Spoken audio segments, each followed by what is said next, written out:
The Newsagents. It's a new year. A time of year, January, much underrated in my opinion, full of fresh promise and resolve. It's a year with a lot of news stretching out before us, an inflection point politically in lots of ways. But there are shadows which linger from 2023, still cast even from 2022. Millions of people in Ukraine and in Gaza living and dying in darkness, in war, in aggression. Neither conflict shows any sign of ceasing. Both will continue to shape the world's politics. Both are connected in subtle, myriad ways. Great powers playing bigger games. Throw into that, in the last week or so, a new theatre with a flashpoint in the Red Sea, and this year starts to feel even more volatile than the last. So with 2024 still young, on this show, we take you through where we are in Ukraine, in Gaza, in the Red Sea, why they continue to rock our lives, why they're not going to end anytime soon. It's Lewis here. Welcome to The Newsagents. The Newsagents. Here's a look at some of the top stories we are following right now. Russia has launched more than 100 missiles and dozens of drones against Ukrainian targets. Ukrainian officials say it is the largest attack since the war began. 6 cities were hit, leaving at least 30 civilians dead and several more injured. That was Ukraine, only 24 hours or so ago, and it's where we're going to start. On Tuesday, President Zelensky said that Russia had launched 500 missiles and drones against Ukraine in just 5 days. Over 30 died in Kyiv alone, 60 nationwide, from Kharkiv in the north to Zaporizhia and Odessa in the south. Even western Lviv, not far from the Polish border, was hit. Ukrainian civilians have constantly been targeted by Putin's regime, but these are the biggest aerial attacks we've seen since the start of the war. The sound of air raid sirens, a constant companion of Ukrainian life. For a sense of that, we turn to Kira Rudik, member of the Ukrainian parliament and leader of the political party Golos. She's in Kyiv. Kira, Ukraine is now facing its third calendar year of this terrible war. Can you just give us a sense at the moment, just in a personal way, I suppose, what life has been like over, even in the last week or so, in Kyiv and other Ukrainian cities, because there have been yet more bomb attacks, haven't there, missile attacks? Indeed. We wake up because of the air raid siren is on, and it's not uncommon to wake up this way. Our military are telling us that we should take all those air raid sirens very seriously, and we do. And it means that you have to hide and protect yourself and the loved ones, because the attacks have been terrifying. Russia sent our way more than 500 missiles, and it brings us to two major issues with this fact. The first one is that on this third calendar year of war, Russia is able to produce 500 missiles and has enough money and spare parts and abilities to do that. And the second issue is that still at this moment, though we feel much stronger in terms of air defense systems, we do not have enough to tell people in peaceful Ukrainian cities that it is guarantees that when they go to bed in the evening, they will wake up in the morning. In terms of what happens next, as we've already both said, the war is entering its third calendar year. Ukrainians are obviously deeply weary of this war. They must be. Do you think the resolve, in any sense, has been shaken?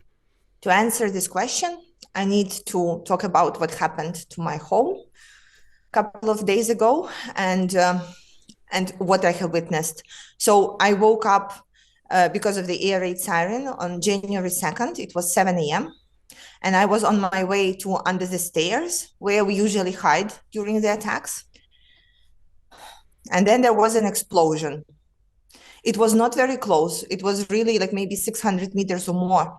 But it was such a huge one, such an intense one, that my windows were pulled out of the frames and thrown into the middle of the house. And the shattered glass was everywhere. And the sound, you can imagine, it was sound like of Armageddon. And then there was fire and smoke, and people were running around trying to figure out if anybody needs help. And the missile attack continued. And again, it was so terrifying, I cannot even begin to tell you. Fortunately, I'm fine and I have only minor injuries, but there were so many people who were not that lucky and who have either lost their limbs or lost their homes or lost their lives. And there was something that struck me even more than the explosion. It's this, that we are talking about exhaustion, wearing, and people being tired. But under the missiles and afterwards, all the people who were standing together, bringing up warm clothes, helping with kids, helping to figure out if there are animals that are lost. There was not a word about being exhausted or tired or being upset. Mostly people were trying to help each other to survive. And people were only talking about how we will rebuild things and how everything will be okay and that we should be standing strong. And there was so much love. There was so much love there. So this is the argument that I have for everyone who is saying that we are tired. This is not what I have seen. Not what I have seen. I can't imagine what it must be like to go to bed every night not knowing whether you're going to be bombed throughout the night or in the morning.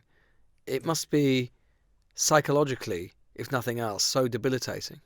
It is. You know, when you're building your home, when you're putting things that you love there, when you're taking care of people whom you love, it feels such a despair when it is all can be blown away in just like 1 second. And it was such a feeling of being helpless because you failed to protect your own privacy. You failed to protect like this small thing that you hoped that you can control, your home. When I was helping out to clean the homes of my neighbors, and you know, they had the private pictures that were thrown away into the streets, some personal stuff. I think it was such a humiliating experience that you are not in control of anything. And you just can imagine the basic thing. Can you imagine what happens to kids if they don't have a good sleep at night and they are woken up like 3 or 4 times? And then like they have to go to school and have like a normal, supposedly normal day. Can you imagine grown-ups who have spent their nights making sure that kids are okay, and then they have to go and have like a normal day at work? Of course it's crazy. And then you go back to a very simple question that you are asking yourself. What can I do? What's my part in this? Like, am I doing enough? Because, you know, one of the things that we were suggested and we were doing with our neighbors to deal with this shock, some of my neighbors said we were going to donate more to our forces. We will go and help out to rebuild the homes of people who lost their homes. I was writing that I will do everything possible and impossible to use this personal example to remind the colleagues, politicians from all over the world that the war is not over. And it's really helpful when you're thinking not about how you feel, but about what you can do. And this is what I'm going to do. Do you see any prospects of this war being over anytime soon? Well, there are 2 things it depends on. The first thing is it's on us, on Ukraine. Like if we are going to be able to fight, right? And we know for sure that we will be able to do so, and we will be able to push forward, and we have enough motivated people still to fight back and to go to reach the goal that we have, restoring Ukraine's sovereignty and territorial integrity. But there is another aspect that we cannot control, we can only influence, is the amount of weapons and help that we are receiving from our partners. And we cannot fight empty-handed. It was always a war of David versus Goliath. And our only chance is if we are not standing alone. We are the living proof of this, that you can fight somebody who is bigger, stronger, and has more resources if you're not alone. So the question remains the same, and this is the answer to your question. We will do our part. We will not fail. But the question is, how would our allies react? Would they stay strong? And I think that this is the biggest question mark on 2024, is the unity of the democratic countries and strong will to support Ukraine, not for as long as it takes, but till we win the war. Would it remain? And would it be strong as it was before? And I think it was one of the biggest hopes and biggest parts of his plan, the hope that the unity of the democracies cannot last long. And right now he is testing this. You must get very, very frustrated, and other Ukrainians as well, when you hear people say things in the West, in the rest of the West, saying things like, oh, there is weariness, tiredness about the war. I mean, that weariness and tiredness adds to nothing by comparison to what you're experiencing. You know, our tiredness and weariness is nothing compared to what people at the front experiencing. And honestly, this is the main thing that I'm trying to never repeat to people at the front, like any word about fatigue or anything that I have heard in the West. Because, you know, it's very interesting when I'm talking to our soldiers, they always asking me, so what's the story there in the West? How they react, what they think, what they do? Is there anything that they're sending our way in terms of messages or something? And I'm trying to be very polite, and like, this is the worst thing you can tell a person who has spent 2 months in the temperature was like -10 and lost 2 of his fellow soldiers, and now you are telling him that somebody somewhere else is tired. It's not something that you can do just like on a human level, right? But there is always messages that they are sending with me when I'm traveling to different countries to work as a Ukrainian MP, as a leader of my party. And the last one was go to the United States and all our allies and tell them that this, for as long as it takes, that it is now. And I think it's a very important message because it comes straight from people who are risking and sacrificing their lives every single day. Kira, thanks so much for coming on the show. We really appreciate your time. Thank you, and glory to Ukraine. It brings it home, doesn't it? It may have been normalised for us. We may just think this is normal now, this war hammering away day after day in Europe's largest country.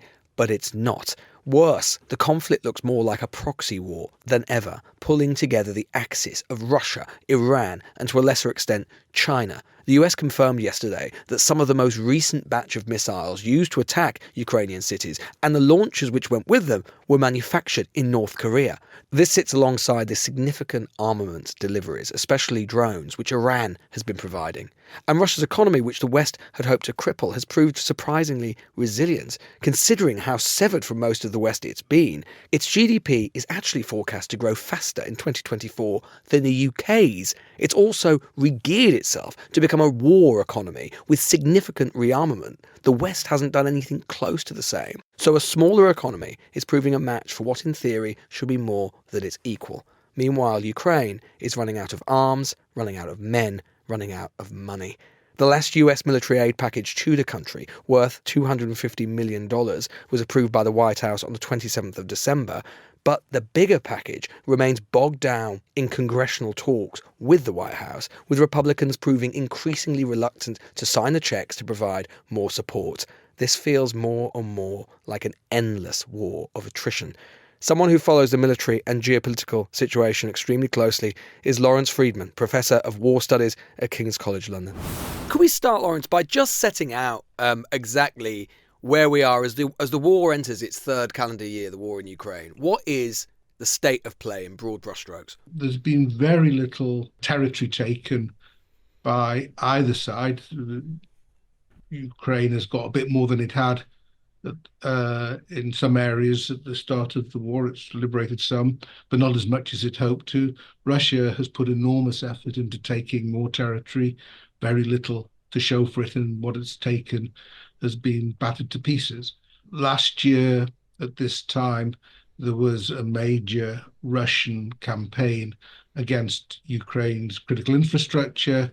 This year, there's a lot of kamikaze drones and missiles going in Ukraine's direction, not as clearly targeted as it seemed last year.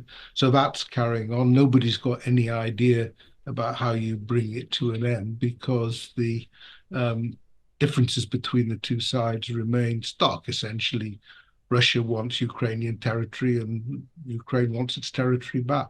For the moment, at least, it appears that we are back to a situation which involves repeated attacks on civilian targets, particularly in Ukraine from Russian missiles, but also drones. And we're seeing also Ukrainian similar attacks on some Russian cities as well.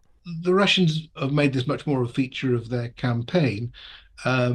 And they hope to not only make life difficult for ordinary Ukrainians, but to take out arms production in Ukraine, which is still trying to get going. And obviously, if the Russians know where it is, then it's vulnerable. The Ukrainians are sort of more opportunistic. They're going to sort of neighboring Russian territory. And it's embarrassing for Russia. It reminds people that Putin set in motion something that he still can't wholly control. How do we assess, as the year turns, Putin's domestic political position now? Obviously, we know what happened with Prigozhin in the middle of last year. His regime has been more solid, perhaps, than some might have expected a year or so ago. I think you have to assume that he's got it under control. The Prigozhin mutiny was certainly a shock, but that indicated that we don't fully understand everything that's going on within Russia. So just because we can't see something happening doesn't mean to say that there aren't areas of concern and discontent. I think the elite generally would like to find a way out of this war, and probably public opinion would be pleased to see some sort of peace negotiations. But by and large, they support Putin and will and believe what is said about the need for the war.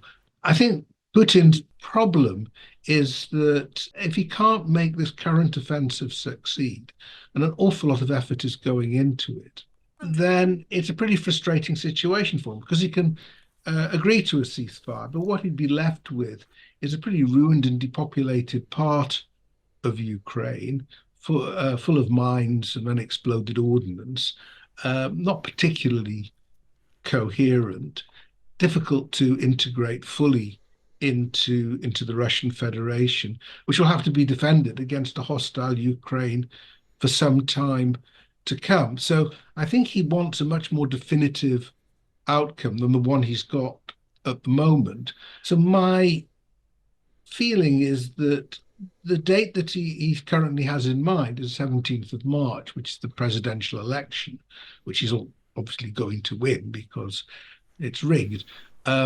But these sort of process issues matter to Putin. I think he would like something that looks like a meaningful victory in the current offensive before that. And what about Zelensky's political position? Because that has come under perhaps the most stress than it has done of late, from any time since the war started. Zelensky's position is fine in the sense that he's going to stay in power. But obviously questions are being asked because whether he's been realistic enough about the difficulties that Ukraine faces, and whether this means that some sort of deal with Russia shouldn't be ruled out altogether. It has to be said that Ukrainian public opinion is still very hostile to a deal with Russia, with anything that would leave Ukrainian territory under Russian occupation. Its dependence upon the United States is clearly a vulnerability, and the next big election to come, obviously with that regard, is the American presidential election in next November.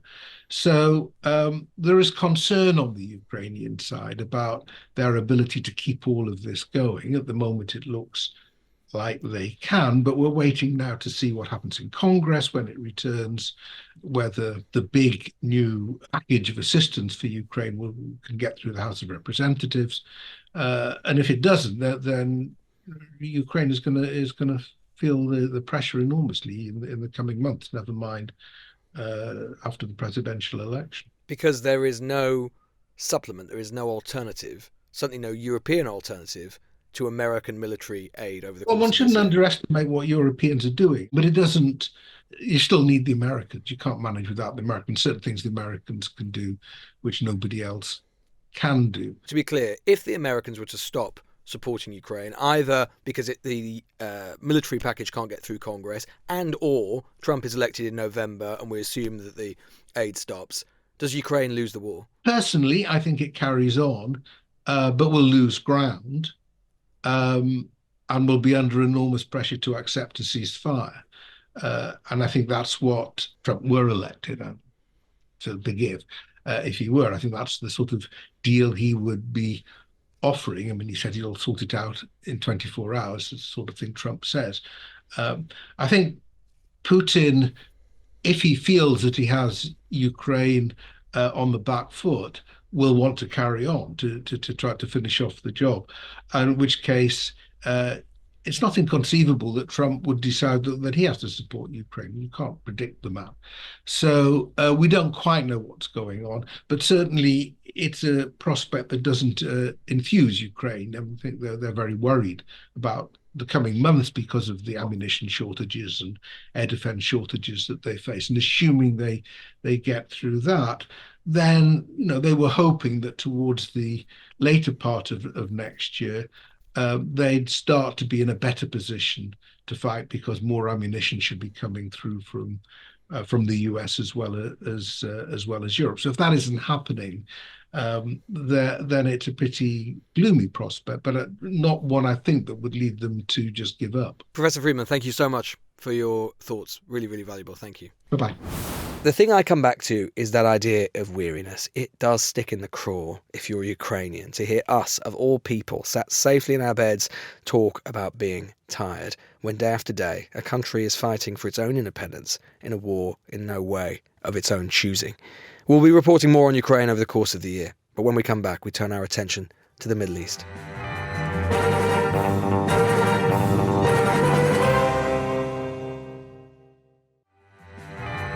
This is The Newsagents. Now, turning to the Middle East, and we do apologise, we appreciate this isn't the cheeriest episode, but we hope you feel, nonetheless, it's important to do. Gaza has slipped from the headlines a bit. Again, we've become inured almost to what's happening, and we really shouldn't have done. Hostages remain kidnapped by Hamas nearly 3 months after October the 7th, and Palestinian civilians keep getting killed in an endless doom loop of violence. The Hamas-run health ministry says that over 22,000 civilians have now been killed. Some question the validity of those figures, but no one can doubt the enormous civilian death toll and the fact that civilians are being killed and maimed by Israeli attacks with no endpoint in sight. Gaza is now the, quote, most dangerous place in the world to be a child, according to the UN's child agency UNICEF. Entire neighbourhoods where children used to play and go to school have been turned into stacks of rubble with no life in them. That's a quote from Adel Kadir, UNICEF's regional director for the Middle East.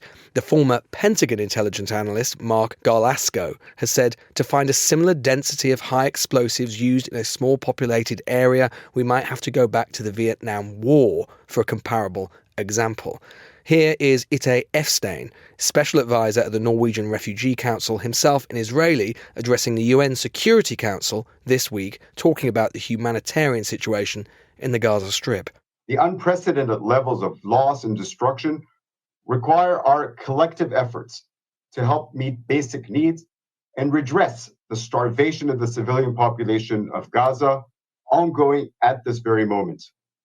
Reversing arbitrary, capricious, and unlawful limitations on humanitarian relief imposed by Israel, the occupying power, remains a normative and operational challenge that must be addressed.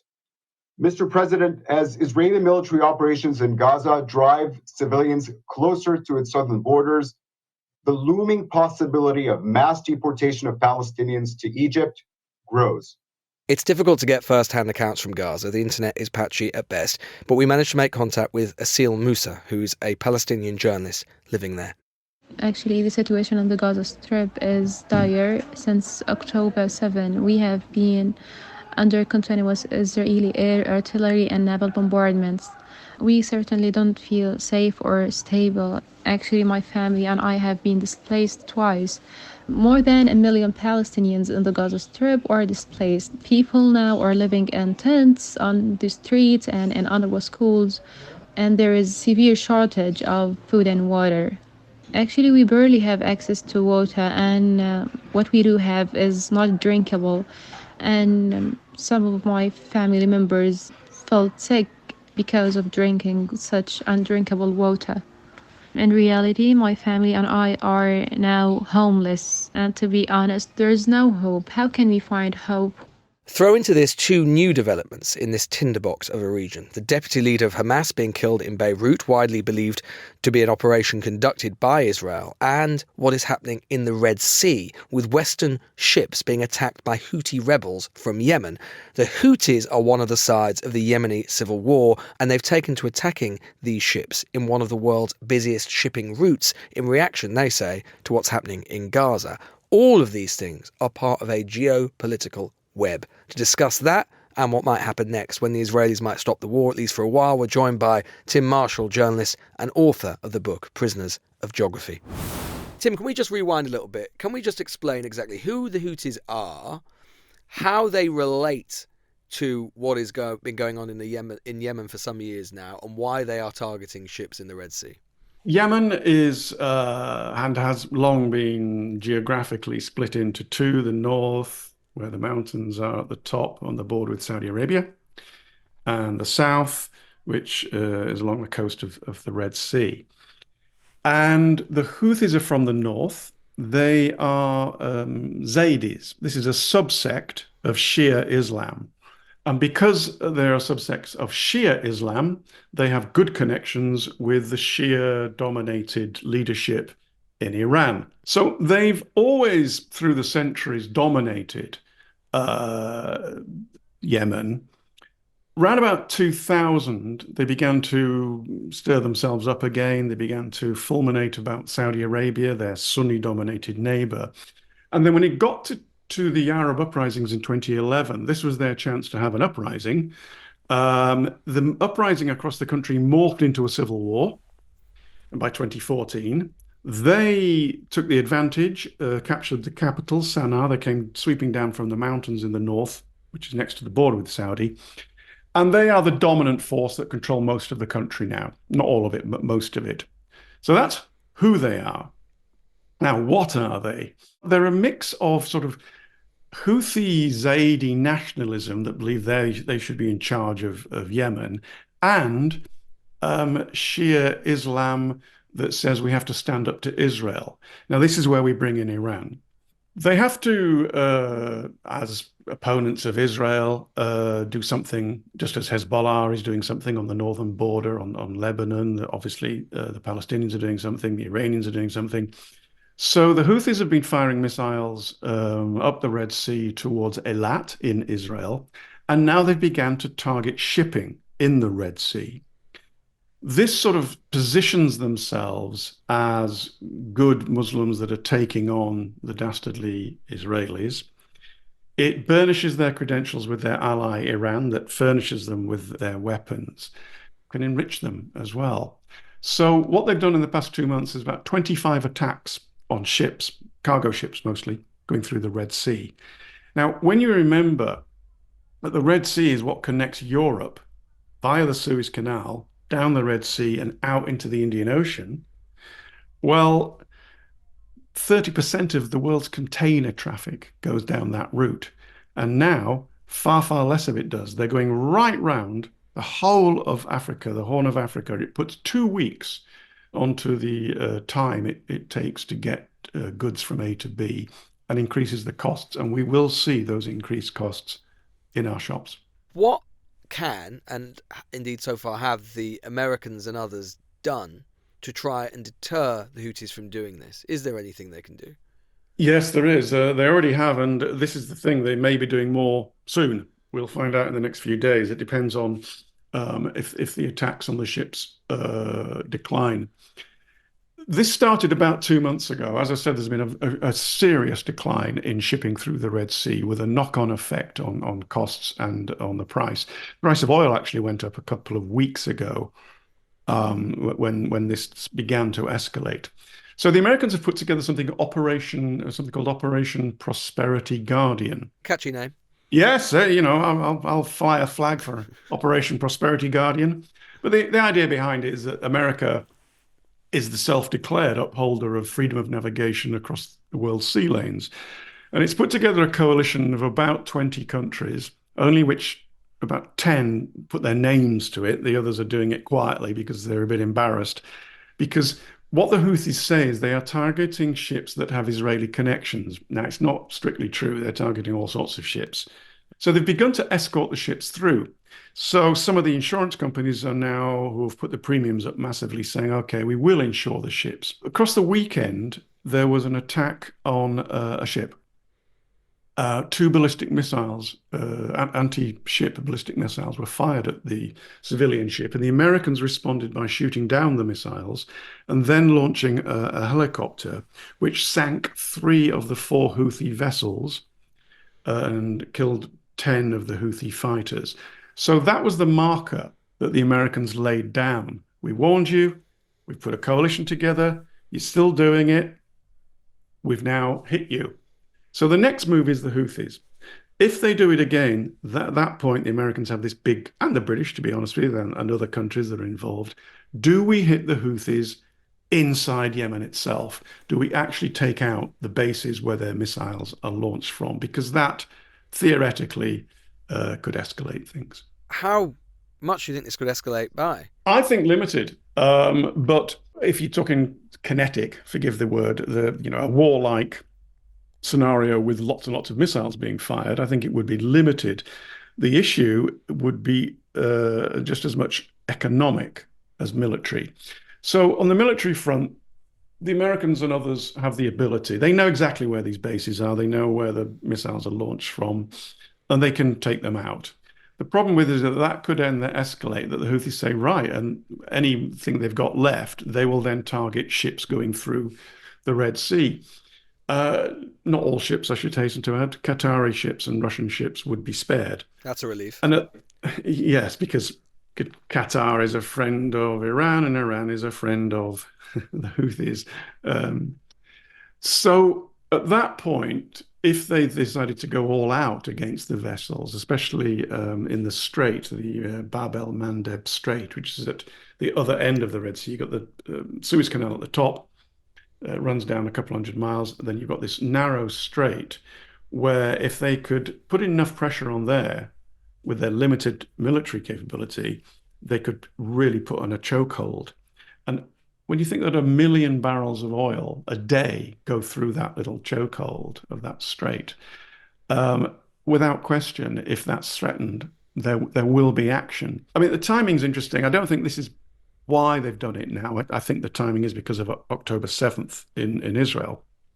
But I think coincidentally, you may have seen there's a drought at the moment in the Panama Canal. And that means a lot more ships were having to come around a different route with wheat and oil and goods and all sorts of things. And so there was actually extra traffic going through the Red Sea. So if you close both the Red Sea and you have reduced facilities in the Panama Canal, you're talking about economic problems. I wouldn't put it as a crisis yet, but the timing of the drought is pretty awful. So each side has laid down a marker. As I said, I think the next move is the Houthis, and if they're not going to back down, I think the Americans will strike them inside Yemen. It feels, Tim, as if so much that is going on at the moment geopolitically in different arenas, different spheres, is connected. You've already alluded to it when you talked about the Houthis being allies of Russia. You talked about Iran and the fact that they are allies of the Houthis, and of course they are allies of Hezbollah and Hamas. Ukraine as well. On paper, these feel like separate, distinct stories, but they're all connected, aren't they? Ukraine-Russia is a connected story, but I think you can put it in its own box as well, because it happens with or without what is happening in the Middle East. But there is a connection with such things as Russian support and price of grain and wheat, etc. All the other examples, absolutely. As we said earlier, Iran leverages its power through its connections with Shia Islam across the Middle East. And then it branched out, and I am a bit to being surprised. I remember the first time I was in Gaza and saw Press TV headquarters. This is the Iranian-backed television. Exactly, Iranian-backed TV, Press TV, which is Shia and projects Iran's view of the world. So they have got their tentacles deep into Gaza now via Hamas. That's one front. They are helping Hamas build in the West Bank, another front. They are deep inside Syria, as we know. There are thousands of Iranian soldiers there. And Hezbollah is their proxy army in Lebanon. And then down the bottom, you've got their proxy army, the Houthis. So they've been actually very successful, the Iranians. And that's why all those things are interconnected in the manner you said. Hezbollah is a different matter, and that's why the assassination of the deputy commander in Beirut 2 days ago is so important, because that's a direct slap in the face to Hezbollah. They were hosting them. The meeting that was happening was in a Hezbollah stronghold. The point being, Nasrallah, the leader of Hezbollah, his speech last night, he could have come out all guns blazing rhetorically and then physically. Again, he didn't. The speech suggested, this is terrible, we will take revenge at some point, but it didn't suggest, right, that's it, the gloves are off. And the reason for that, Lewis, is that Hezbollah, for the Iranians, is two things. It's their last resort and it's their safety net, which are interconnected. And by that, what I mean is, one of the things that restrains Israel from hitting Iran, including perhaps one day due to the nuclear issue, is that they know that when they do, if they do, Hezbollah will be unleashed on Israel with 150,000 rockets, thousands of them guided munitions. It would be unlike anything we've seen. Not saying it won't happen, probably won't. Point being that they don't want to burn all of Hezbollah's missiles and have them no longer available, because when that dust settled, Israel would turn back towards Iran and they wouldn't have that safety net. So that is why Hezbollah are constantly restrained. The other one is that inside Lebanon, public opinion says, don't do it. We don't want another war.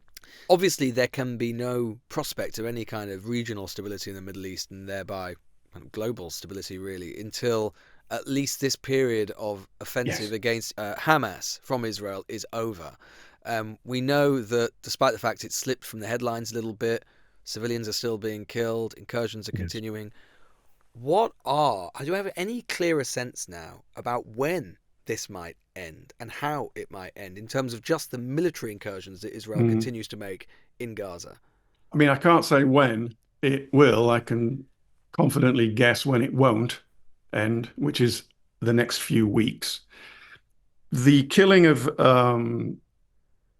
Salah al-Arori, this deputy commander of Hamas, a very senior man. He's probably second only to the Hamas leader in Qatar.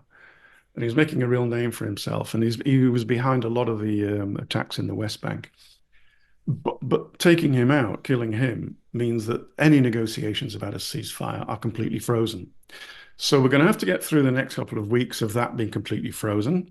Then the Qataris and the Egyptians and the Americans and a few others will reach out again and explore the possibilities of, can we get to some form of ceasefire, temporary ceasefire, to get some sort of hostage deal going? Then can we build on that? So minimum several weeks. If I'm optimistic, I think this could be settling down by the spring. And by the way, you talk about stability. Well, there won't be for another generation, but I think we will probably within a year get back to where we were. By which I mean the Abraham Accords, which was the peace deals by people like Sudan, Bahrain, UAE, to say, okay, we are burying the hatchet with you, Israel. That has held, interestingly enough. They haven't broken relations. And I'd go even further.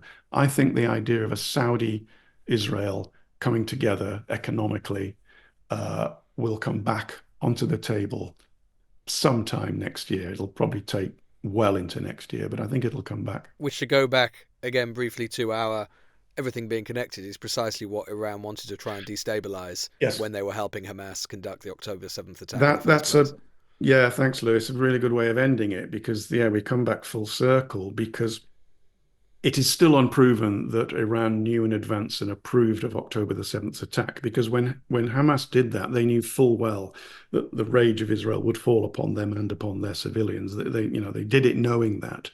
Now, we don't know if Iran knew and approved it, but it is in Iran's interest, because the Saudis and the Israelis were really coming together it looked like it was on for next year, a deal signed. That is their strategic nightmare, because their two biggest rivals in the Middle East are Saudi Arabia and Israel. And if those two come together, then strategically it weakens Iran. So they constantly try to make sure there cannot be rapprochement. Tim, thank you so much. Fascinating. Thank you again.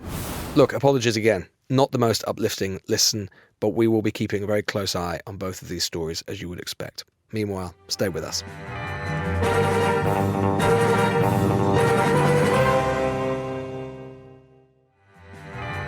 This is The Newsagents. Right, that is it from all of us for this week, this half week. Unfortunately, John and Emily couldn't be here today. Emily's still lost somewhere in the Atlas Mountains. John, meanwhile, is in New York with Calvin Klein. And honestly, Jeremy Allen White ain't got nothing on the pictures that are coming. Remember, you can catch up on all our shows from this week on Global Player and send us story tips and feedback to newsagents@global.com. Thanks to our production team on The Newsagents: Gabriel Radis, Laura Fitzpatrick, Georgia Foxwell, Alex Barnett, Rory Simon, Shane Fennelly and Arvind Bardawal. Our editor is Tom Hughes. It's presented by Emily, suspiciously quiet Maitlis, John, still got a Nokia Sopel, and me, Lewis Goodall. We'll see you on Monday. Have a lovely weekend. The Newsagents. This is a Global Player original podcast.